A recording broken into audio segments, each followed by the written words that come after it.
বন্দে পুরুষোত্তমম, বন্দে পুরুষোত্তমম, বন্দে পুরুষোত্তমম।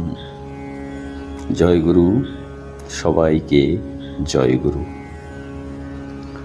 শুভমের শুভ ছন্দ গীতে মন চাইল কণ্ঠ দিতে, আবেগে বিনা অনুমতিতে লেগে গেলাম আবৃত্তিতে।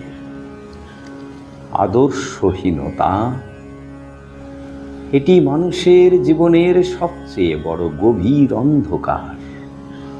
এখান থেকেই জন্ম নেয় চরিত্রহীনতা, অহংকার, মানুষকে তুচ্ছ জ্ঞান করার প্রবণতা, আর এক ধরনের নীরব অবক্ষয় যা ভদ্রতার মুখোশে লুকিয়ে থাকে।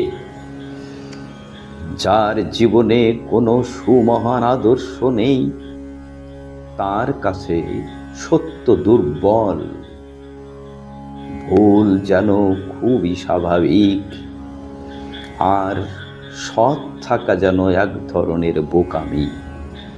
সে যতই প্রাতিষ্ঠানের শিক্ষায় শিক্ষিত হোক, যত অর্থ যশ প্রতিপত্তি অর্জন করুক, তার জীবন এক অলংকৃত শূন্যতা। সে মানুষের মতো দেখালেও তার ভিতরে থাকে কেবল প্রতিধ্বনি, অর্থহীন নিষ্প্রাণ শব্দে। এদের আচরণে থাকে সৌজন্য, তবে চোখে থাকে হিসেব। কে কোথায় দুর্বল, কে কোথায় ক্লান্ত, আর কার আত্মসম্মান চুরি করা যায়। কোনো যন্ত্রণায় নিজের লোভ চাপিয়ে দেওয়া যায়, সেই হিসেব খুঁজে ফেরে ওরা। এরা অন্যের যন্ত্রণায় সান্ত্বনা দেয়, আর সেই ফাঁকেই ঢুকে পড়ে।